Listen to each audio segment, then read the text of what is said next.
Imaginez que vous soyez coincé dans un travail sans salaire, sans avantages sociaux, et que même lorsque vous mourrez, vous devez encore pointer le lendemain.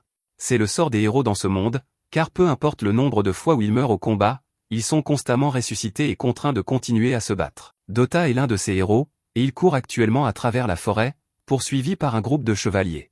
Les chevaliers le poursuivent parce qu'il vient de leur voler un cercueil, mais il se trouve également dans la région un groupe de fées démoniaques, qui sont bien plus effrayantes que les chevaliers. Pendant que les chevaliers sont transformés en nourriture pour monstres, Dota tente de s'échapper, mais ses jambes courtes et trapues l'empêchent d'aller très loin avant qu'une des fées ne le rattrape et le jette à terre. Dota panique et appelle à l'aide, car il ne veut pas finir en casse-croûte. Heureusement pour lui, à la dernière seconde, son compagnon Xylo tombe du ciel et poignarde le monstre à la tête. Dota est reconnaissant d'être en vie, mais il a apparemment été transpercé alors qu'il courait pour sauver sa vie, et il souffre énormément, il n'est donc pas prêt à affronter tout cela. Il dit à Xylo de simplement le tuer, car l'Église le ressuscitera de toute façon à la base, mais Xylo le frappe au visage et lui dit d'arrêter de penser ainsi. L'Église se moque qu'il meure, car elle peut toujours extraire leurs âmes de l'enfer et les placer dans de nouveaux corps, mais après chaque mort et résurrection, les souvenirs de votre âme s'effacent lentement, et vous finissez par oublier qui vous êtes. Dota se rend compte que Xylo a raison, alors il accepte de laisser Xylo soigner sa blessure, même si c'est douloureux. Peu de temps après, Dota est soigné, mais à ce moment-là, Xylo remarque le cercueil là-bas, et il comprend enfin que Dota a fait quelque chose de vraiment stupide. Il était poursuivi parce qu'il avait volé ce cercueil, mais Xylo ne comprend pas pourquoi Dota aurait pris la peine de voler quelque chose comme ça aux chevaliers. Dota s'excuse et dit qu'il ne sait pas pourquoi il l'a fait. Il a juste vu les chevaliers transporter le cercueil et s'est dit « je pourrais probablement le voler ». Et avant même de s'en rendre compte, il courait dans la forêt avec le cercueil. Xylo doit faire appel à toute sa retenue pour ne pas trancher la gorge de Dota après un coup pareil, mais Dota le supplie de laisser tomber, car dans le pire des cas, ils peuvent simplement rendre le cercueil et tout reviendra à la normale. De toute façon, leur situation ne pouvait pas être pire. Cependant, lorsqu'ils se dirigent vers le cercueil pour l'inspecter, ils se rendent compte que leur situation vient d'empirer considérablement. Le fait que Dota ait volé un cercueil était déjà grave, mais il contient le corps d'une jeune fille qui semble très importante, et le quartier général va être très en colère. Dota suppose qu'elle doit être de sang royal, mais Xylo se rend compte que la jeune fille n'est même pas humaine, c'est une déesse. Au début, Dota ne le croit pas, car il se souvient que les déesses sont des armes créées pour vaincre les seigneurs démons, et qu'elles ressemblent toujours à d'énormes morceaux de fer, pas à des petites filles, mais Xylo est certain que cette jeune fille est l'une d'entre elles. À ce moment-là, les deux hommes entendent le son d'un corps à proximité, ils vont donc voir ce qui se passe, mais Xylo dit à Dota de laisser la déesse derrière eux. Le son provenait d'un groupe de chevaliers dans la vallée voisine, et ils sont en train de se faire massacrer, et pendant tout ce temps, Xylo observe la scène en pensant « bon sang, c'est fou. Mais ça ne pourrait pas être moi. » Les chevaliers ont fait preuve de négligence pendant leur avancée, c'est pourquoi ils sont tombés si facilement dans une embuscade tendue par des fées, mais même si c'est de leur faute, Xylo ne peut pas rester les bras croisés pendant qu'ils meurent. Personnellement, il se fiche des chevaliers, mais il en reste quelques-uns en vie là-bas, et sa mission officielle cette fois-ci était de s'assurer qu'au moins la moitié des chevaliers royaux de la région survivent, donc sauver ces types l'aiderait à atteindre son quota. Cependant, alors qu'il s'apprête à sauter, lui et Dota entendent une voix derrière eux. C'est la jeune fille déesse du cercueil, qui semble être bien vivante, mais sa vue agace profondément Xylo. Elle a entendu ce qu'il a dit à propos de sauver les chevaliers, et elle pense que c'est un bon objectif, alors elle lui propose d'utiliser son pouvoir pour garantir sa victoire, mais en échange, il devra payer le prix fort. Elle veut qu'il la traite de gentille fille et lui caresse la tête une fois qu'elle aura terminé. Apparemment, les déesses sont conçues avec un désir irrésistible d'affection et de reconnaissance, probablement afin de pouvoir les contrôler. Mais la déesse Théorita semble s'en moquer et affirme que son but est d'aider son maître élu de toutes les manières possibles, ce qui signifie qu'elle est prête à sacrifier sa vie pour aider Xylo si nécessaire, mais ce manque d'estime de soi est l'une des raisons pour lesquelles il déteste tant les déesses. Il saute de la falaise et dit qu'il s'en occupera seul, car il ne veut pas compter sur le pouvoir d'une déesse, mais il aura tout de même besoin des talents d'observation de Dota, alors il lui demande de lui indiquer la direction des chevaliers. Dota ne veut vraiment pas s'impliquer, mais il a des quotas à respecter, il n'a donc pas d'autre choix que d'obéir. Alors que Xylo glisse le long de la falaise vers les chevaliers, il se rend soudain compte que Théorita est juste derrière lui et lui demande pourquoi elle est là. Elle répond qu'il est évident qu'elle voulait protéger son chevalier, mais il lui dit qu'il n'a pas besoin de son aide. Dès qu'il aperçoit une fée, il imprègne un poignard de magie de lumière et de chaleur avant de le lancer, provoquant une énorme explosion, tandis que Kivia fait de son mieux pour suivre le rythme. À la fin de la bataille, tous les monstres ont été éliminés, mais alors que les chevaliers étaient initialement reconnaissants de l'aide apportée, ils changent complètement d'attitude lorsqu'ils réalisent qu'il fait partie des héros condamnés.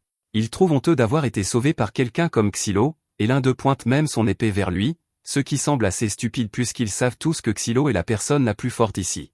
À ce moment-là, Xylo apprend que l'unité principale des chevaliers sacrés a décidé de faire une dernière résistance près de la rivière pour repousser les démons qui avancent, ce qui, en théorie, semble logique, mais si vous ne l'aviez pas déjà remarqué, la plupart des chevaliers sont complètement inutiles contre les démons, il est donc impossible qu'ils puissent repousser toute une armée de monstres. C'est pratiquement une condamnation à mort, et normalement, Xylo se moquerait bien du sort d'une bande de chevaliers prétentieux, mais si trop d'entre eux meurent d'un coup, l'équipe de héros actuels sera considérée comme un échec et il sera torturé la prochaine fois qu'il ressuscitera.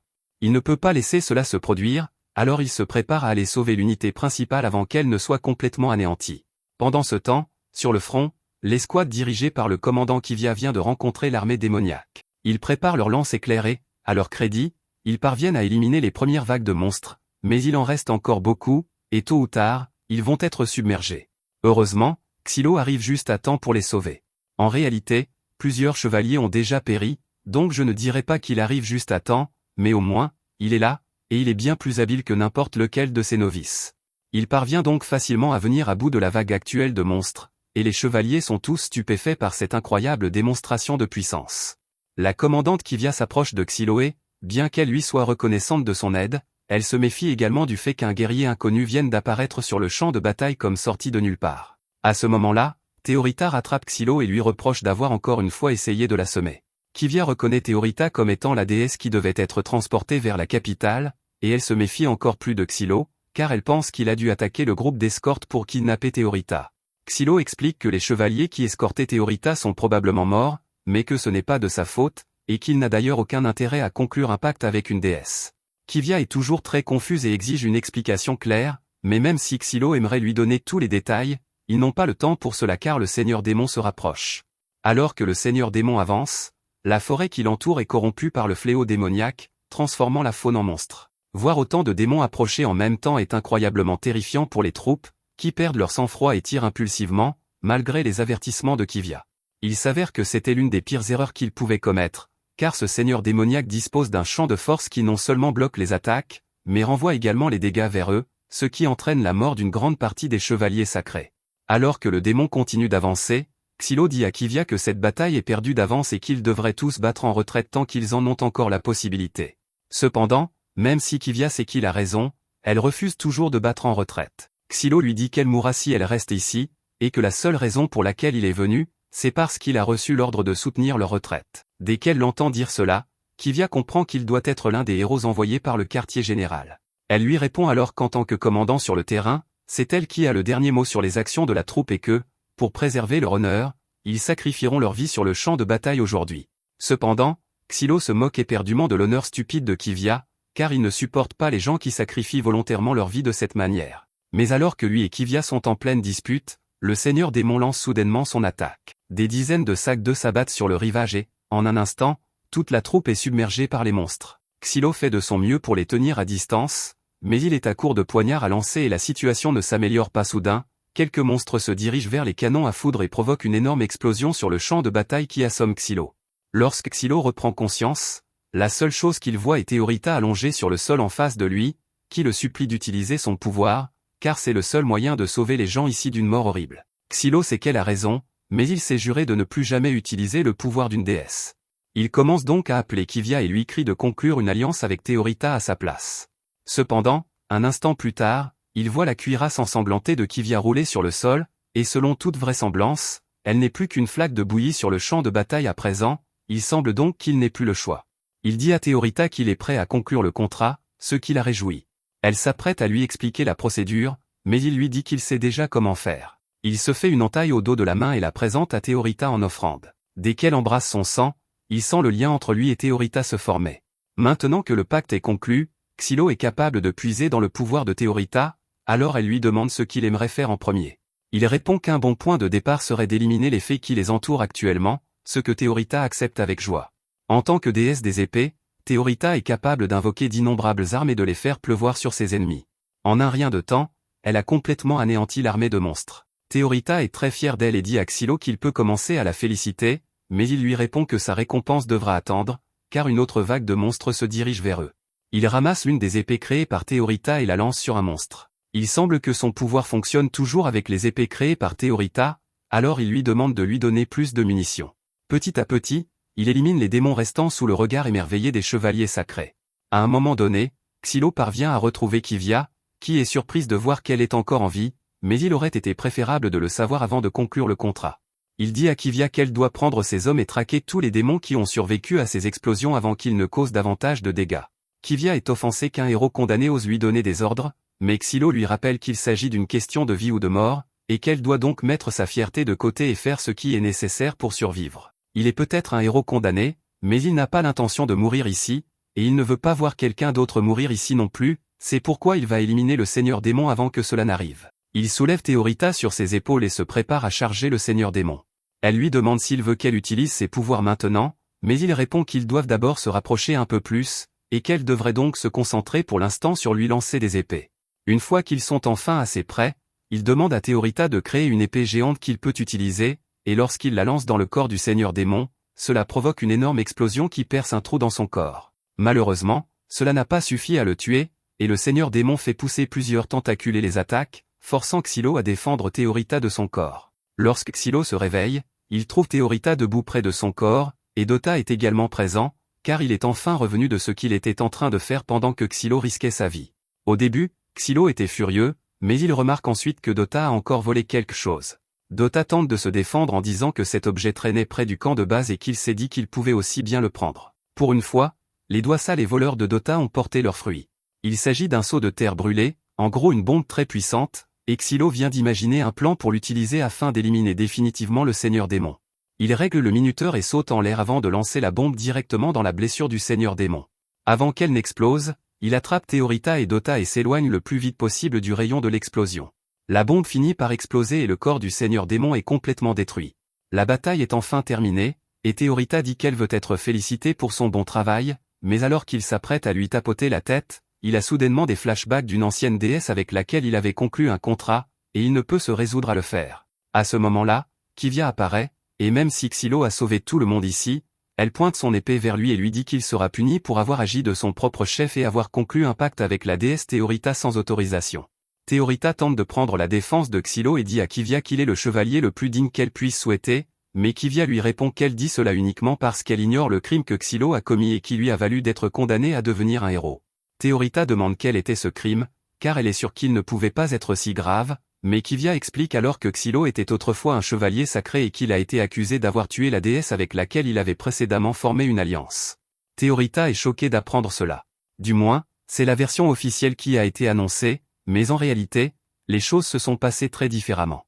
Le jour du jugement de Xylo, il est conduit devant le tribunal où l'inquisiteur lui annonce qu'il est accusé d'avoir tué sa déesse, Sinurva. Xylo tente d'expliquer qu'il avait reçu l'ordre de partir au combat avec elle, mais que les renforts promis ne sont jamais arrivés et que Sinurva a été contrainte d'utiliser toute son énergie. Lorsqu'une déesse épuise toute son énergie, elle devient vulnérable et susceptible d'être corrompue par les démons. Il a donc choisi de mettre fin aux souffrances de Sinurva avant qu'elle ne soit corrompue. C'était une raison tout à fait valable, mais l'inquisiteur l'a accusé de blasphème contre les déesses et a ordonné aux gardes de l'empêcher de dire un mot de plus. Xylo a désespérément tenté d'expliquer que si une déesse était corrompue, cela pourrait donner naissance à un démon possédant les pouvoirs d'une déesse, ce qui mènerait à la disparition de l'humanité, mais en levant les yeux, il a réalisé que l'inquisiteur se moquait complètement de la vérité et que tout cela avait été un coup monté depuis le début. Il ne savait pas qui en était l'instigateur ni où il se trouvait, mais il jura sur le champ que, peu importe le nombre de vies que cela lui prendrait, il le ferait payer. Quelques jours après la fin de la première mission, Xylo dort dans sa tente au camp de base lorsque Théorita le réveille soudainement. Il lui dit de ne pas le déranger puisqu'il veut dormir davantage, mais il lui demande aussi pourquoi elle est toujours là malgré le fait que les chevaliers lui aient déjà tout raconté sur son passé. Théorita admet qu'elle était initialement inquiète en apprenant que Xylo avait tué une déesse auparavant, mais elle croit fermement qu'il avait nécessairement une bonne raison de le faire. Il se retourne dans son lit et lui dit que sa raison importe peu car, en fin de compte, cela ne change pas le fait qu'il a tué une déesse. Il dit ensuite à Théorita que le pacte qu'ils ont formé peut être dissous d'un commun accord, donc elle n'a qu'à dire le mot et leur lien sera rompu, mais Théorita refuse absolument. Elle dit que Xylo est son unique et seul chevalier, et quoi qu'il arrive, elle doit rester à ses côtés jusqu'à la fin. À ce moment-là, Xylo reçoit un message de Venetim lui disant qu'ils ont été assignés à une autre mission et qu'ils doivent partir immédiatement. L'hiver a déjà commencé à s'installer dans cette région, et Theorita est émerveillée par la beauté de tout lorsqu'il est gelé. Mais aussi mignonne que sa curiosité puisse être, elle est aussi vraiment agaçante, donc Xylo et Venetim se lassent très vite de ces questions incessantes. Pendant ce temps, au QG, Kivia a reçu une mission propre, et selon son supérieur, elle doit suspendre la mission de transport originale et se rendre au tunnel de Ziwan pour aider à les dégager. Elle demande si cela signifie que ces tunnels ont aussi été envahis par le fléau démoniaque, donc son supérieur explique que depuis la 4e guerre et l'apparition du fléau démoniaque numéro 1, une grande partie de leur forêt a été corrompue, et au cours des 20 dernières années, l'humanité a perdu beaucoup de ses terres habitables, donc ils ne peuvent pas laisser le fléau se propager davantage. Pour assurer le succès de la mission, l'équipe des héros a été envoyée pour aider, donc Kivia dit qu'elle partira immédiatement pour les rejoindre. Mais avant de partir, son supérieur lui demande de saluer le grand prêtre Marlin pour lui si elle le croise là-bas. Cette nuit-là, Theorita et les autres campent dans les bois lorsqu'elle remarque qu'elle n'a pas vu Dota depuis un moment. Xylo explique que Dota est actuellement à l'atelier de réparation après que Xylo l'ait un peu trop battu pour tous les problèmes qu'il a causés, donc il ne sera pas disponible pendant un certain temps. King dit à Xylo qu'en tant que l'un de ses sujets, il doit être plus prudent dans la façon dont il traite ses alliés, et Xylo est d'accord à moitié avec lui pour qu'il puisse poursuivre cette conversation.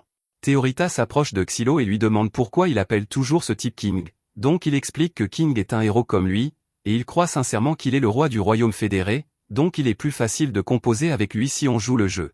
Quant à la raison pour laquelle il a été forcé de devenir un héros, King a lancé une attaque terroriste à grande échelle contre le royaume pour, je cite, réclamer son trône, donc c'est un terroriste avéré. Theorita ne s'attendait pas à ce que la raison soit si sérieuse, donc elle essaie de changer de sujet et demande qui est ce type là-bas. Xylo l'informe que c'est Tatsuya, mais Theorita trouve assez bizarre qu'il fixe le ciel comme ça. Xylo ne sait pas non plus pourquoi il fait cela. Mais, comme il l'a expliqué plus tôt, quand un héros meurt et est ressuscité, il perd une partie de sa mémoire et de sa personnalité, donc s'ils ne font pas attention, ils finiront tous comme Tatsuya un jour. Le lendemain matin, ils arrivent enfin au village, mais les villageois ne semblent pas très heureux malgré l'arrivée des secours. Honnêtement, le fait qu'il y ait encore des villageois dans la région semble étrange à Venetim puisque, normalement, ils auraient tous été évacués maintenant, mais il semble y avoir beaucoup d'obstinés pour une raison quelconque. Xylo s'approche de l'une des boutiques pour recueillir des informations, et la dame est initialement méfiante après avoir réalisé que Xylo est un héros, mais il l'assure qu'elle n'a rien à craindre. Il lui dit que lui et ses amis sont juste là pour maîtriser les tunnels, mais la dame ne pense pas que cela servira à grand-chose puisque le village a déjà perdu beaucoup de gens à cause du fléau. Elle s'éloigne ensuite sans donner à Xylo une chance de demander son chemin vers le tunnel, mais juste au moment où il allait abandonner, une petite fille attire son attention et lui indique la direction du tunnel. Xylo la remercie et commence à s'éloigner, mais avant qu'il ne puisse aller loin, elle lui demande s'il va sauver son père. Xylo reste silencieux et continue de s'éloigner car, bien qu'il ait de la peine pour elle, si son père était dans ces tunnels, alors il est probablement mort depuis longtemps et il ne veut pas lui donner de faux espoirs. Plus tard, Xylo rejoint les autres, et ils passent en revue toutes les informations qu'ils ont recueillies jusqu'à présent. Les tunnels de Ziwan produisent du fer de bonne qualité, qui est utilisé comme catalyseur dans les sceaux sacrés pour être utilisé contre les fées. C'est pourquoi l'armée a investi beaucoup d'argent dans le développement de cette zone, mais elle a fini par être infestée de fées, donc elle n'est pas très utile pour le moment. Theorita demande à Xylo ce qu'est un sceau sacré puisqu'elle ne sait pas grand-chose à leur sujet, donc il explique que les sceaux sacrés sont ceux qui lui permettent de se battre comme il le fait.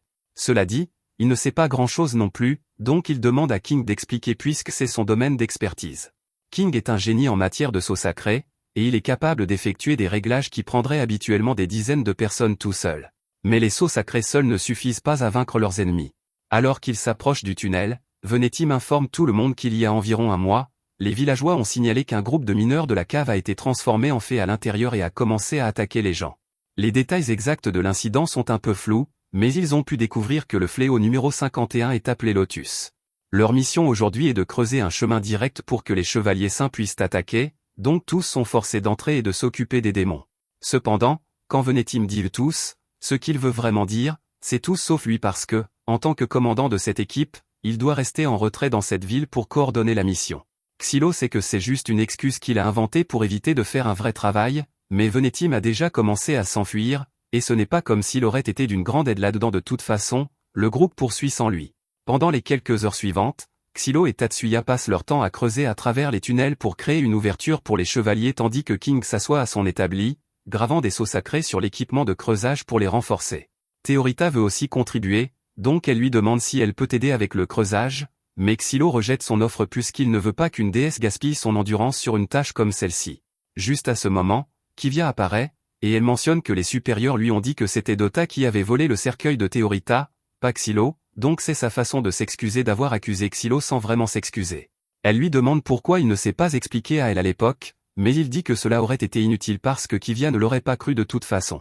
Il a raison sur ce point, mais pour éviter tout autre malentendu, Kivia demande à Xylo de lui expliquer tous les détails pertinents lors des futures missions. Xylo accepte sa demande, mais il ne voit pas à quoi cela servirait quand on leur donne une mission comme celle-ci. Kivia demande ce qu'il veut dire par là, donc Xylo fait remarquer que c'est une mine infestée de fées, et la plupart du temps l'église l'ignorerait, surtout avec l'hiver qui approche. Il n'y a rien de valeur ici, donc Xylo ne comprend pas quel est l'objectif ici, et il commence à penser qu'il pourrait planifier de faire quelque chose à Théorita. Kivia dit à Xylo d'arrêter de faire des théories du complot infondées et de retourner au travail, mais Xylo peut dire que même elle ne sait pas quel est l'objectif de la mission. Après quelques heures de creusage supplémentaires, Xylo perce enfin l'une des cavernes, mais il est immédiatement confronté à des mille pattes démoniaques, donc Tatsuya entre en action et commence à les découper en morceaux. Xylo essaie aussi d'aider, mais ces explosions sont un peu trop risquées dans des espaces confinés comme cette grotte, donc il va devoir laisser celle-ci à Tatsuya. Heureusement, Tatsuya est une bête absolue avec sa hache, et il ne faut pas longtemps avant qu'il n'ait complètement éradiqué tous les démons, même s'il va probablement avoir besoin d'un peu de temps pour se reposer après tout ce travail. Maintenant que les démons sont partis, King utilise un peu de magie de lumière pour exposer les zones touchées par le fléau démoniaque, et par chance, il y a une grande section du sol qui n'est pas affectée, donc il décide d'établir la base des opérations ici. Théorita demande à Xylo si elle peut au moins aider avec cela, et comme ce n'est pas dangereux, il décide de la laisser faire ce qu'elle veut.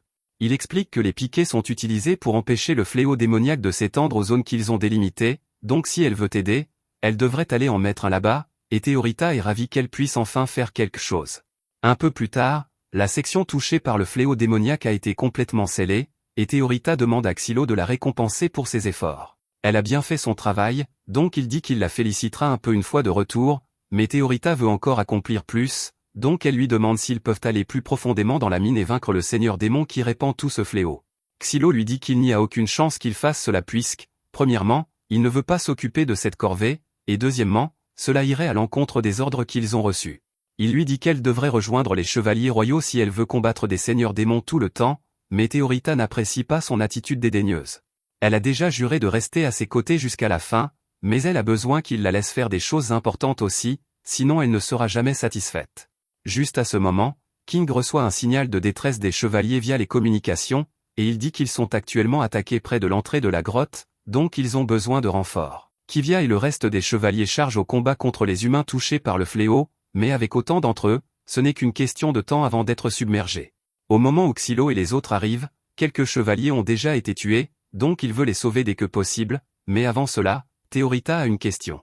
Elle lui demande si ces fées étaient autrefois humaines, et Xylo le confirme, mais malheureusement, il n'y a aucun moyen de les guérir une fois qu'elles atteignent ce stade, donc le mieux qu'ils puissent faire est de mettre fin à leur souffrance.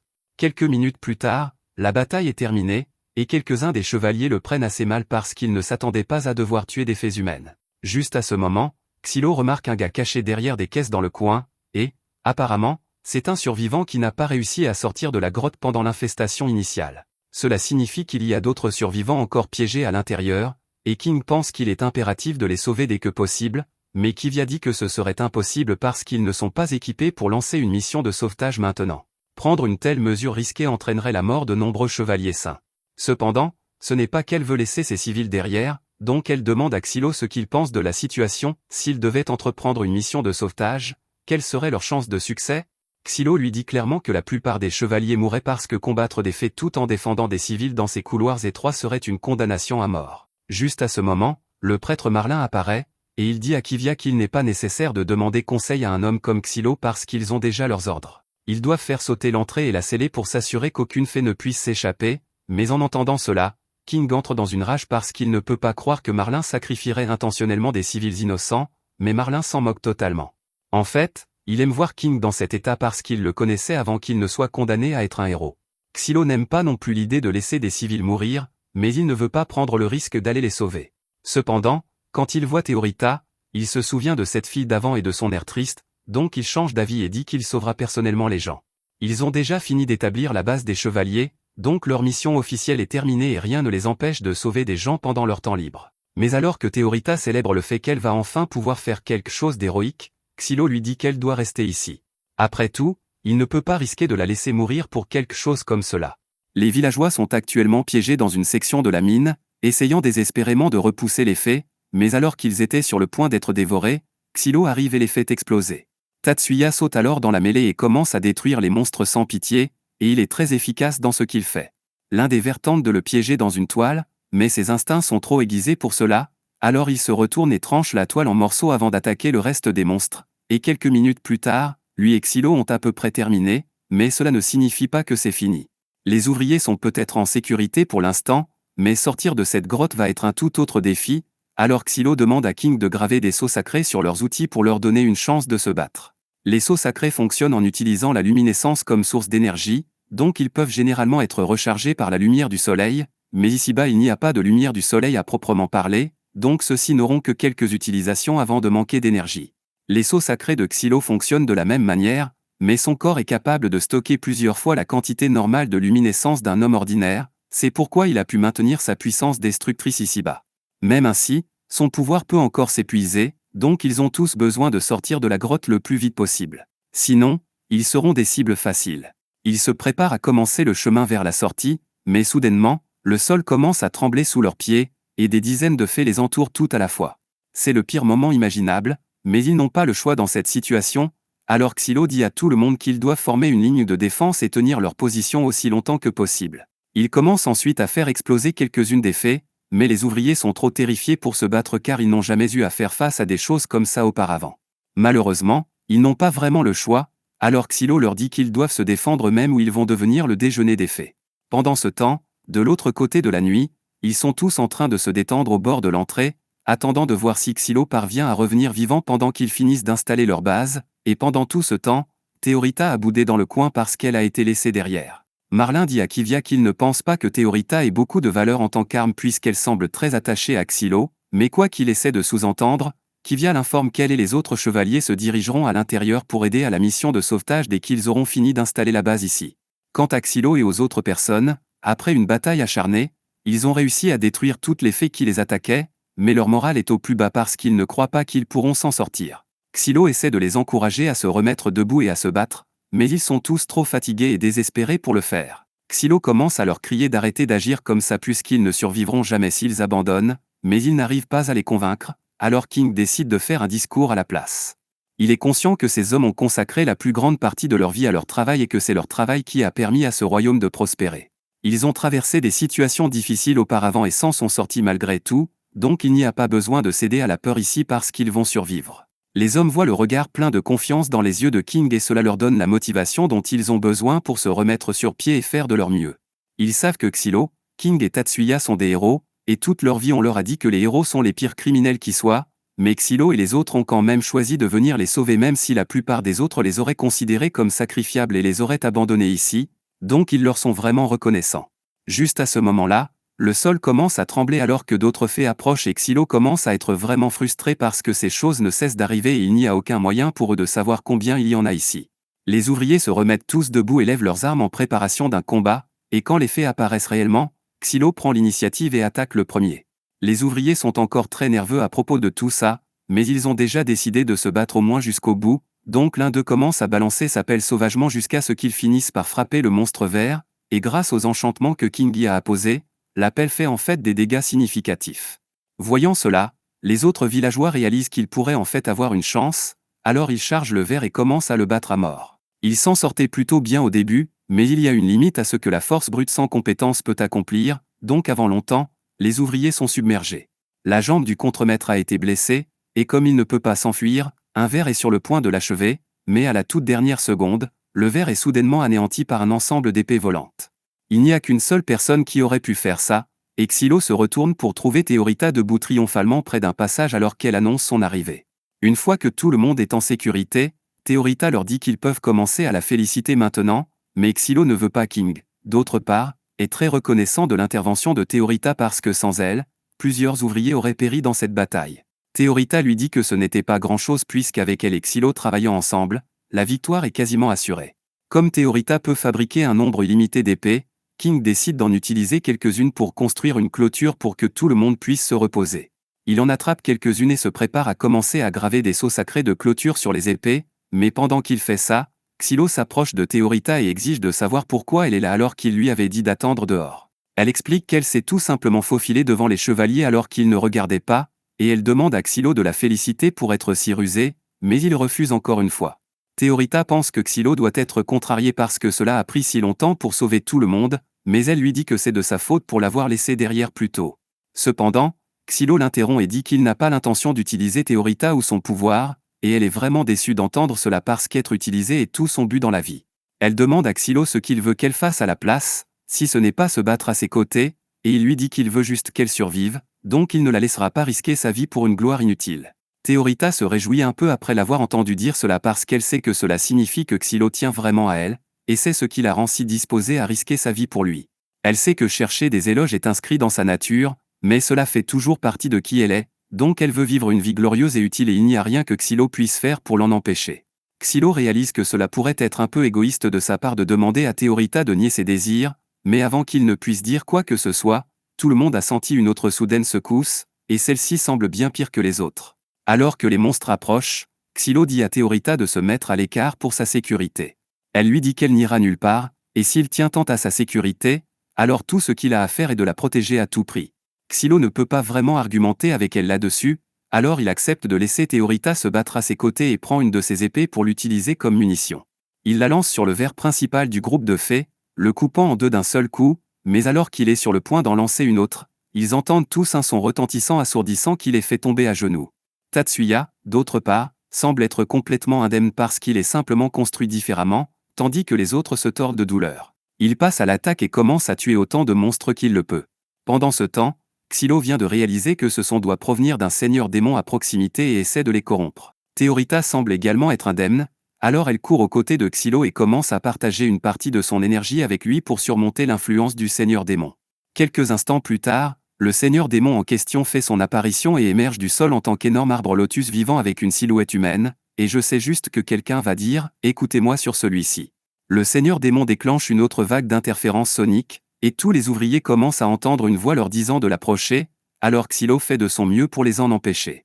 Il dit au contremaître de se ressaisir, mais la folie est si sévère qu'il a commencé à essayer d'arracher son propre visage, donc rien de ce que dira Xylo ne pourra l'atteindre. King s'accroche à sa raison par la seule force de la volonté et la haine envers le seigneur démon, mais il ne peut pas faire grand-chose d'autre pour l'instant, donc c'est aux autres de jouer.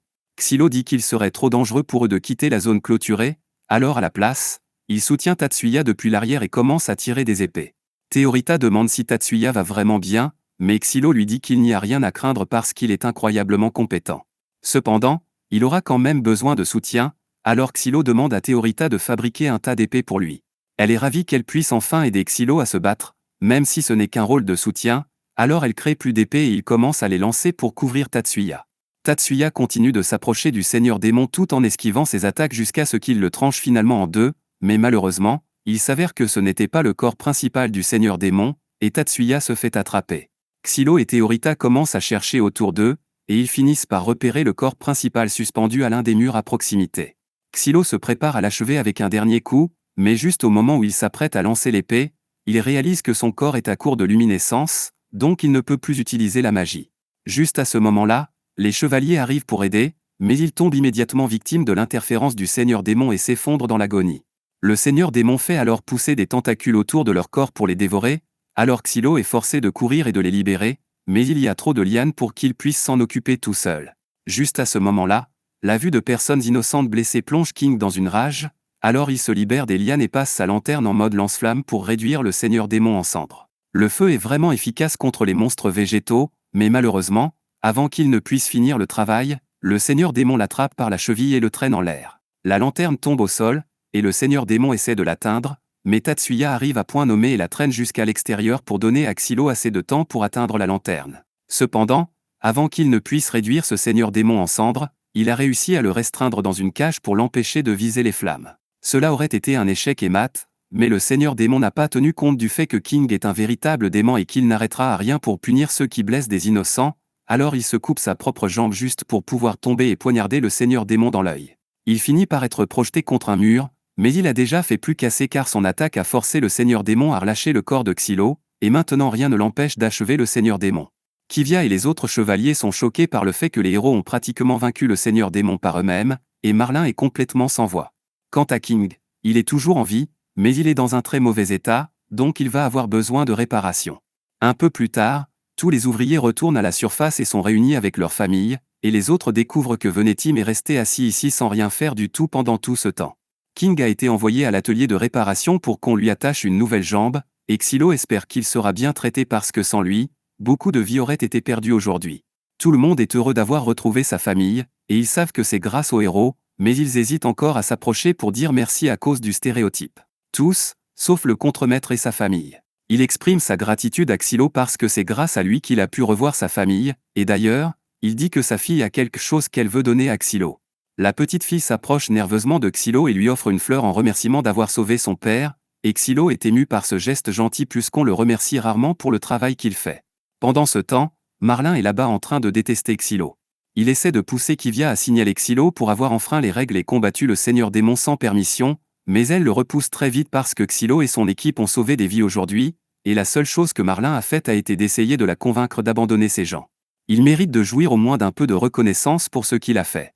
Maintenant que leur mission est enfin terminée, le groupe retourne à la base, qui en l'occurrence est la forteresse de Muride, mais en chemin, Théorita remarque qu'il y a énormément de monde autour en ce moment. Venetim explique que c'est parce qu'il y a un festival en ville actuellement, donc des gens de toute la région visitent, mais à part cela, il demande à Xylo s'ils peuvent faire une pause parce qu'il est trop épuisé pour continuer. Ils finissent par arriver à la forteresse, et chacun part de son côté pour se reposer. On voit Venetim et Dota assis dans une ruelle, Dota buvant du vin qu'il a volé à un vendeur un peu plus tôt et savourant chaque goutte. Venetim lui dit qu'il devrait être un peu plus prudent car les gens ici ne plaisantent pas avec leur argent, donc s'il se fait prendre en train de voler, c'est game over. Mais Dota s'en moque parce que c'est l'une des rares fois où ils ont vraiment l'occasion de faire une pause, donc il veut en profiter. Pendant ce temps, en bas, dans l'appartement new-yorkais moyen de Xylo, il profite de son jour de congé en lisant un livre, mais son calme et sa tranquillité prennent rapidement fin lorsque Théorita le trouve. Elle a cherché Xylo partout parce qu'elle veut aller profiter du festival des échanges avec lui, mais Xylo lui dit qu'il n'a pas l'intention d'y aller parce qu'il est sûr d'y rencontrer des chevaliers sacrés, et ces types sont vachement ennuyeux. Dans ce cas, Théorita lui demande s'il peut au moins jouer à un jeu avec elle parce qu'elle a reçu un échiquier de Venet plus tôt aujourd'hui. Elle semble vraiment enthousiaste car Venetim lui a donné une longue explication sur la signification historique du jeu, mais Xylo lui dit que si l'histoire vient de Venetim, alors il a probablement tout inventé. De plus, il est occupé à lire son livre, donc il n'a pas le temps pour les jeux de société en ce moment. Théorita est un peu surprise car elle ne s'attendait pas à ce que Xylo soit le genre de personne qui aime autant lire, et elle est encore plus surprise de découvrir que le livre qu'il lit parle de poésie. Elle lui demande s'il peut le lui lire, mais Xylo refuse parce que ce serait trop de travail, bien qu'il lui permette de lire à ses côtés si elle le souhaite. Juste à ce moment, Kivia apparaît à la recherche de Xylo, et il suppose qu'elle doit être là pour lui dire que sa prochaine mission a été assignée, mais elle lui dit qu'il a tort. Eh bien, sa prochaine mission a effectivement été décidée, mais ce n'est pas pour ça qu'elle est là. Elle dit qu'elle a quelque chose à discuter avec Xylo, donc elle lui demande de la suivre, mais Théorita l'interrompt et dit qu'elle veut venir aussi. Elle suggère qu'ils pourraient tous aller profiter du festival ensemble pendant qu'ils parlent, et avec Kivia présente, aucun des autres chevaliers sacrés ne dérangera Théorita ou Xylo, donc c'est gagnant-gagnant. Xylo et Kivia acceptent tous deux d'y aller avec elle, donc ils partent, et Théorita passe le meilleur moment de sa vie. Il y a tellement de choses qu'elle n'a jamais vues auparavant, donc elle pointe un étal et demande à Xylo d'expliquer ce que c'est. Il lui dit que c'est un bol de bonbons, mais Théorita n'a jamais entendu parler de bonbons avant parce que ça n'existait pas à l'époque où elle a été créée. Il y a aussi plein d'autres choses qui sont nouvelles pour elle, comme des nouilles sautées et cette chose là-bas. Xylo connaissait déjà les nouilles, mais il n'a jamais vu l'autre produit auparavant, donc il n'a aucune idée de ce que c'est, mais Kivia, quant à elle, semble en savoir beaucoup à ce sujet. Elle explique que c'est une friandise glacée populaire de la première capitale appelée Glace, et elle est garnie de miel, de noix et de caramel. Théorita aime vraiment l'idée, donc elle demande à Xylo si elle peut en avoir, et comme il ne veut pas la décevoir, il accepte d'en acheter. Il se tourne alors vers Kivia et lui demande si elle en veut une aussi puisqu'elle semblait vraiment enthousiaste en parlant de la glace, mais elle dit qu'elle ne veut pas gaspiller son argent pour ça maintenant. Dans ce cas, Xylo remet quelques pièces à Théorita et lui demande d'acheter 2 glaces, donc elle part rejoindre la file d'attente. Pendant que Théorita fait la queue, Xylo et Kivia se tiennent à l'écart, et pendant qu'ils attendent, Kivia dit à Xylo que son opinion sur lui s'est beaucoup améliorée récemment. Au début, elle pensait qu'il n'était qu'un autre criminel méprisable, mais il a sauvé ses hommes sur cette plage, et il a risqué sa vie pour les villageois qui allaient être abandonnés, et ils lui en sont tous vraiment reconnaissants.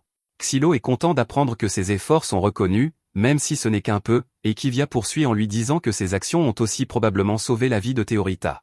Entendre cela prend Xylo au dépourvu, donc il demande ce qu'elle veut dire, et Kivia explique que Théorita a été découverte à l'origine dans les ruines du Nord, et le 13e ordre de chevaliers a été envoyé pour la récupérer comme d'habitude. Mais l'armée et le temple n'étaient pas d'accord sur la meilleure façon de l'utiliser. Le temple voulait former une alliance avec Théorita et avoir un combat avec les chevaliers sacrés, mais parce que Xylo avait précédemment tué une déesse, l'armée a eu l'idée qu'il serait peut-être possible de rétro-concevoir encore plus de déesses. Pour cette raison, ils ont exigé que Théorita leur soit remise pour analyse, ce qui est juste une belle façon de dire qu'ils allaient la disséquer. Mais Xylo a fini par former un contrat avec Théorita à la place, et le fait qu'il ait réussi à vaincre 2 seigneurs démons en si peu de temps a prouvé que Théorita était plus utile vivante que comme sujet de test. Xylo ne comprend pas comment ils ont pu un jour juger Théorita inutile alors qu'elle est une déesse avec des capacités puissantes, mais selon le message dans les ruines où elle a été trouvée, tout ce que Théorita peut vraiment faire est d'invoquer des épées. On dit que les déesses sont descendues sur le monde à une époque connue sous le nom de grande ère civilisée, et leur nature varie énormément de l'une à l'autre, certaines peuvent produire un poison puissant, certaines peuvent invoquer des éclairs ou des tempêtes violentes, et certaines peuvent même voir des visions du futur. Elles se réveillent chaque fois que le fléau démoniaque émerge, et après avoir accompli leur but, elles retournent généralement dormir dans leur cercueil. Xylo connaît déjà les différentes capacités qu'une déesse peut posséder, et apparemment Tatsuya a été invoqué d'un autre monde par une déesse à un moment donné, mais à part cela, comparé aux capacités des 12 déesses découvertes jusqu'à présent, l'armée considère le pouvoir d'invocation d'épée de Théorita comme inférieur, donc ils étaient prêts à la sacrifier, et les chevaliers n'ont pas eu d'autre choix que de suivre l'ordre, c'est pourquoi ils voulaient se sacrifier pour expier leur péché. Xylo lui demande de lui donner les détails de la prochaine mission dès que possible, car tant qu'il fera du bon travail, il prouvera l'utilité de Théorita, donc elle ne sera pas disséquée. Kivia apprécie la conviction de Xylo, donc elle lui dit que la prochaine mission exigera que lui et les autres défendent cette forteresse. Un peu plus tard, Xylo et Venetim rencontrent le commandant de la mission, et c'est à peu près la même chose que ce qu'a dit Kivia, mais il y a un problème, le commandant leur dit de défendre la forteresse au péril de leur vie. Le but de la mission est de défendre la forteresse tout en attirant le seigneur démon dans la zone, après quoi une attaque de poison à grande échelle sera déclenchée par la 9e déesse pour le vaincre. Xylo se moque de l'idée car il a déjà été établi que le poison seul ne suffit pas à vaincre un seigneur démon, tout ce qu'il fait, c'est le mettre dans un état d'animation suspendu pendant un certain temps. Le commandant admet que Xylo a raison, mais il dit que des révisions ont été apportées à la stratégie pour s'assurer que ça marche cette fois, il prévoit de transformer la forteresse en une chambre de mise à mort continue pour le seigneur démon, donc les héros doivent agir comme sa défense jusqu'à ce qu'ils meurent dans le processus. Venetim prend la parole et demande pourquoi ils ne peuvent pas simplement s'échapper après avoir réussi à attirer le seigneur démon dans le piège au lieu de mourir, mais le commandant dit simplement que c'est comme ça que ça doit être, et si l'un d'entre eux tente de quitter la forteresse, alors tout l'escadron sera exécuté en utilisant les sceaux sacrés sur leur cou. Xylo ne comprend pas pourquoi ils iraient si loin pour s'assurer que tous les héros meurent, mais ensuite il se souvient de ce prêtre d'avant, et il doit avoir tiré quelques ficelles pour que ça arrive à cause de sa rancune. Soudain, Venetim annonce joyeusement que lui et son équipe acceptent volontiers la mission et défendront la forteresse au péril de leur vie, mais il a quelques suggestions pour améliorer un peu le plan. Tout d'abord, il pense que c'est un peu contre-productif d'éliminer toute l'équipe si même une seule personne essaie de partir, puisqu'il y aura forcément quelqu'un qui voudra juste en finir avec la partie mourante le plus vite possible, et il ruinerait tout le plan. C'est pourquoi il suggère que la règle soit qu'ils ne seront exécutés que si tout le monde essaie de partir, au lieu d'une seule personne. Il mentionne aussi que puisque Théorita est extrêmement dévouée à Xylo, elle voudra forcément rester à ses côtés, donc il demande au commandant si ça lui va. Le commandant dit qu'il n'a pas l'autorité de donner des ordres à une déesse, mais Kivia a cette autorité, donc Venetim demande à Xylo d'aller lui parler pour officialiser cela. Mais avant que Xylo ne parte, il demande à Venetim s'il veut autre chose parce qu'il va essayer de négocier avec le commandant. Xylo dit qu'il aura besoin de plus de troupes et de provisions si possible, et Venetim promet de faire de son mieux. Après tout, c'est un maître dans l'art de convaincre les gens. Avant que Venetim ne soit condamné à être un héros, il était un escroc de la plus haute magnitude, et il venait d'être capturé. Il avait commis plusieurs types de fraudes différents, y compris la tentative de vendre le château royal à un cirque, et il était très près de s'en sortir, aussi. Mais ce n'est pas la raison pour laquelle il est jugé ici aujourd'hui. La raison est la suivante, un journal de 3e ordre qu'il a écrit parce que son patron voulait qu'il fasse un peu de peur parmi les masses. Il parlait du fait que certains hauts responsables du temple et même certains membres de la royauté étaient des espions influencés par le fléau démoniaque se cachant sous forme humaine, et Venetim admet qu'il a écrit cela, mais il a tout inventé et il ne s'attendait vraiment à ce que quiconque le prenne au sérieux. Mais en fin de compte, tout ce qu'il a écrit était en fait vrai, et c'était aussi assez convaincant pour faire croire aux gens que c'était vrai, donc pour s'assurer que Venetim ne puisse plus partager de vérité, il a été condamné à être un héros. Revenons au présent, Venetim a réussi à convaincre le commandant de céder à toutes ses demandes, mais Venetim s'est retrouvé avec la tâche de mettre Théorita en sécurité si elle est jamais en danger, et compte tenu de la faiblesse de son corps, ça ne va certainement pas bien se passer. D'un autre côté, les renforts demandés par Xylo ont été approuvés, et SAV est revenu dans l'unité, mais c'est un peu un canon lâché, donc Dota n'est pas trop ravi de devoir travailler avec lui à nouveau. Pendant ce temps, on voit SAV à l'extérieur parier sur un jeu, et le type à qui il est confronté semble avoir gagné, mais SAV l'accuse de tricher. Apparemment, SAV a une très bonne vue et des sens, donc il sait qu'il a raison sur le fait que le type triche, mais le type refuse d'accepter d'avoir été pris et essaie de menacer SAV pour qu'il laisse son argent. Cependant, SAV ne supporte pas bien les menaces et coupe la main du type comme punition pour avoir triché, après quoi, il se lève tranquillement et part parce qu'il a faim. Avant que SAV ne devienne un héros, il était un assassin élevé par l'ordre, et l'ordre utilise normalement toutes sortes de tactiques de manipulation et de torture pour transformer ses membres en machines à tuer sans volonté propre. Mais SAV était déjà pratiquement sans volonté au départ, donc leurs méthodes n'ont pas vraiment eu beaucoup d'effet sur lui. Il n'a pas vraiment de concept de moralité en dehors de lui-même et des personnes auxquelles il tient, donc il se contentait de tuer qui il voulait à sa guise chaque fois que l'ordre le lui ordonnait. Celui en charge du jugement de SAV ressent un peu de peine pour lui, puisque la plupart de ces meurtres ont été commis sous le commandement de l'ordre, et le royaume est bien conscient de leur brutalité. Mais même ainsi, SAV a tout de même commis les crimes, donc il doit être puni. Le juge lui demande s'il a peur de ce qui pourrait arriver, parce que dans le meilleur des cas, il pourrait écoper de la prison à vie, tandis que dans le pire des cas, il sera condamné à mort, et SAV admet qu'il est absolument terrifié, mais il sait qu'avoir peur ne l'aidera pas dans cette situation, donc il essaie juste de profiter du moment. Juste à ce moment, un autre juge entre et demande à SAV comment il choisit ses victimes quand il doit tuer. SAV admet qu'il reçoit généralement l'ordre de tuer quelqu'un, mais la plupart du temps, après avoir observé sa cible pendant un moment, il commence à s'y attacher. À ce stade, il se sentirait mal de tuer la personne, donc à la place, il tuerait une personne complètement sans rapport et considérerait l'affaire comme réglée. Le juge écoute attentivement et, avec un sourire aux lèvres, dit à SAV qu'un destin comme la mort est bien trop clément pour quelqu'un comme lui.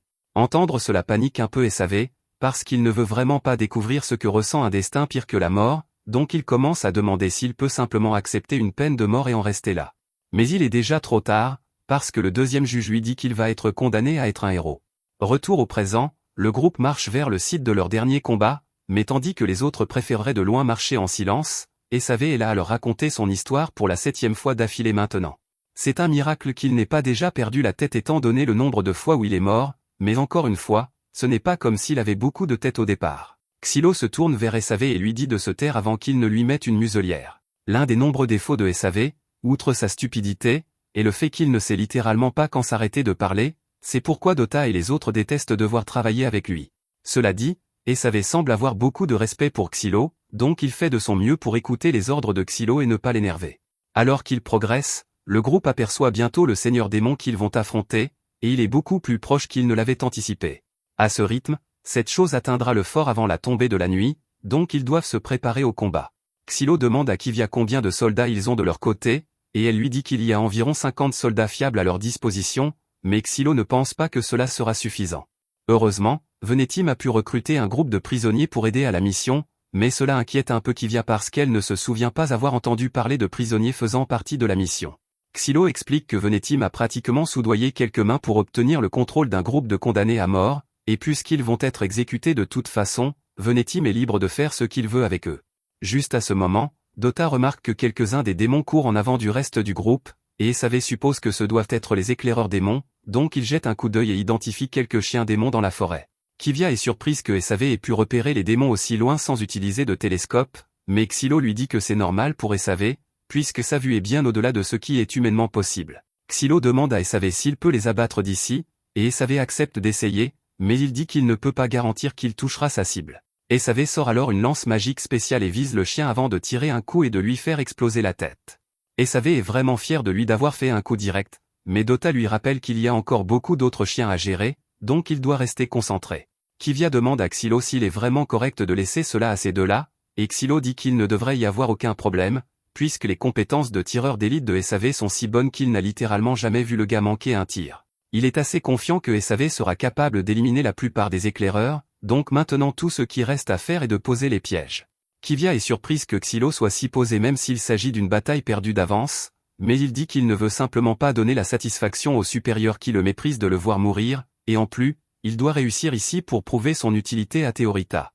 Sinon, elle sera disséquée tôt ou tard. Kivia a entendu beaucoup de rumeurs sur Xylo, principalement sur le fait qu'il est si avide de gloire qu'il a mis ses camarades en danger, mais il semble que les rumeurs étaient fausses. Xylo rit et demande si Kivia est une noble, parce que ce sont les seuls à propager ce genre de rumeurs à son sujet, mais Kivia dit qu'elle n'est pas une noble. Xylo ne la croit carrément pas, parce qu'il n'y a aucun moyen que les supérieurs laissent un roturier devenir commandant de chevalier, mais Kivia n'a jamais dit qu'elle était une roturière non plus. Elle explique que son père est le grand prêtre de l'église, et Xylo est choqué d'entendre cela parce que le grand prêtre est pratiquement le plus haut fonctionnaire de l'église, donc c'est une personne vraiment importante. Juste à ce moment, Esavé dit à Xylo qu'il a fini de s'occuper des chiens, donc Xylo lui dit, ainsi qu'à Dota, d'attendre en stand-by ici pendant qu'il va s'occuper d'autres affaires. Xylo et Kivia se dirigent plus tard vers le fort, et alors qu'ils approchent de la porte, ils finissent par tomber sur le commandant du 9e ordre de chevaliers et sa déesse, Pelméri. Hord est surpris que Kivia ait l'intention de rester dans la forteresse au lieu de simplement laisser les héros condamnés mourir. Il ne comprend pas pourquoi elle a autant foi en eux, et il pense que c'est une décision stupide, mais il prie tout de même pour sa sécurité. Cependant, il n'a que du mépris envers Xylo et dit à Pelméri de garder ses distances avec lui, parce qu'on ne sait jamais quand il pourrait décider de tuer une autre déesse. Cela énerve Xylo, mais il sait que discuter ne mènera à rien, donc il décide de laisser tomber. Avant qu'autre chose ne soit dit, Pelméri prend la parole et demande à Hord s'il pense qu'elle a été utile pendant la mission précédente. Hord lui dit qu'elle était absolument parfaite et lui tapote la tête en récompense, mais maintenant qu'il n'a plus rien à faire ici, il dit aux membres de son équipe de se préparer à partir, et ils passent tous devant Xylo et Kivia. Xylo et Kivia marchent ensuite dans la forteresse, où d'innombrables barils de vin ont été préparés. Esavé demande à quoi sert tout ce vin, donc Xylo explique qu'ils vont tout faire exploser quand les démons arriveront, et après cela, Pelméri empoisonnera le seigneur démon à plusieurs reprises jusqu'à ce qu'il meure. Esavé réalise que cela signifie pratiquement qu'ils vont être forcés de mourir, et le fait qu'ils soient utilisés comme un pion l'énerve, donc il décide de se défouler avec une légitime défense parfaitement légale. Il provoque un des chevaliers à proximité pour qu'il cherche la bagarre avec lui, et dès que le chevalier met ses mains sur Esavé, il sort son couteau et s'apprête à lui trancher la gorge, mais heureusement, Xylo a réussi à arrêter Esavé à temps, et un des amis du type vient le tirer loin, donc rien de grave ne finit par arriver, mais cela aurait pu devenir assez désordonné. Xylo demande à Esavé à quoi il pensait, et Esavé explique qu'il voulait juste évacuer un peu sa frustration, un peu comme donner un coup de pied dans un caillou quand on est frustré, mais Xylo lui rappelle que les humains et les cailloux ne sont pas pareils. Juste à ce moment, Théorita apparaît, et elle est vraiment énervée que Xylo soit sorti pour faire une reconnaissance sans l'emmener. Elle est aussi contrariée parce qu'elle a croisé la déesse de la 9e unité aujourd'hui, et elle a découvert que Pelméri reçoit cet tapotement sur la tête par jour, pendant que Xylo ne lui en a pas donné un seul depuis le jour où elle a été éveillée. Elle commence à essayer de négocier pour au moins 3 tapotements par jour de la part de Xylo, mais il reste complètement indifférent et la repousse, ce qui fait que Théorita pique une crise. Juste à ce moment, un garde arrive pour informer Kivia qu'un groupe d'hommes vient d'arriver à la porte arrière, et ils semblent tous chercher Xylo. Xylo ne comprend pas ce qui se passe, puisqu'il n'imagine personne qui viendrait le chercher ici, mais quand il va à la rencontre des hommes, il se rend compte que ce sont les mineurs qu'il a sauvés des grottes. Ils lui disent qu'ils veulent tous aider de toutes les manières possibles, mais Xylo ne veut pas accepter leur aide parce qu'il ne veut pas les mettre en danger. Il leur dit de simplement retourner auprès de leur famille avant qu'il ne soit trop tard, mais les hommes expliquent qu'ils ne sont pas là uniquement par gratitude. Après que la mine a été infectée, leur village a subi une énorme perte, et si cette mission échoue, alors la même chose se reproduira, donc ils veulent faire tout ce qu'ils peuvent pour aider. Xylo est sur le point de les refuser à nouveau, mais King apparaît soudainement et accueille chaleureusement l'aide des mineurs. Xylo essaie de le dissuader de prendre une décision aussi hâtive parce que ces gens ne sont pas aptes au combat, mais King n'avait aucune intention de les sacrifier sur le champ de bataille. À la place, il a un moyen bien plus efficace pour qu'ils aident. Il explique que bien que les sauts sacrés soient complexes, tant qu'il fait un plan à suivre pour eux, les mineurs devraient être capables de graver autant de sauts que nécessaire pour renforcer les défenses de la forteresse. King motive extrêmement les hommes, donc Xylo décide de les laisser faire comme ils veulent pour l'instant. Quelques heures plus tard, toutes les préparations pour la bataille ont été complétées, donc tout le monde se rassemble pour revoir les détails du plan une dernière fois. Tatsuya est chargé de sceller les passages souterrains, et Esavé aura pour tâche de garder l'entrée arrière du fort avec les recrues de la prison, tandis que King est chargé de soutenir les tireurs d'élite avec les mineurs. Quant à ce que Xylo fera, le plan officiel original de faire exploser cet endroit et d'empoisonner le seigneur démon est une condamnation à mort pour tous, donc Xylo prévoit de prendre l'initiative et d'utiliser les pièges qu'il a posés plus tôt pour tuer le seigneur démon avant qu'il n'atteigne le fort. Un peu plus tard, Xylo rencontre les condamnés à mort recrutés et essaie de leur expliquer le plan, mais ils sont offensés à l'idée de devoir prendre des ordres d'un héros, donc l'un d'eux attrape Xylo par sa chemise. Malheureusement, c'était une mauvaise décision, parce qu'à la seconde où le gars touche Xylo, et savait tire sur un gars complètement différent dans le dos qui ne faisait que s'occuper de ses affaires. Tous les prisonniers sont stupéfaits et demandent pourquoi SAV n'a pas simplement tiré sur le gars qui causait des problèmes, donc il explique que le grand costaud a l'air d'être assez fort pour faire beaucoup de travail, donc cela aurait été un gâchis de le tuer.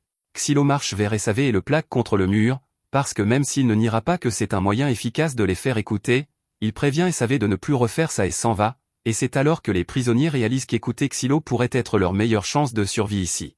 Xylo est ensuite appelé à une réunion avec Venetim, parce que Venetim vient de recevoir une lettre adressée à lui. Cependant, Xylo dit immédiatement à Venetim de brûler la lettre dès qu'il reconnaît le sceau dessus, mais Venetim lui dit de l'écouter s'il te plaît. La lettre vient de Frenzy Masterbolt de la famille Masterbolt, et pour une raison quelconque, ils offrent de prêter une armée pour aider à défendre le fort. Venetim aimerait accepter l'offre puisque cela augmenterait considérablement leurs chances de victoire, mais Xylo ne veut rien avoir à faire avec Frenzy, donc il refuse.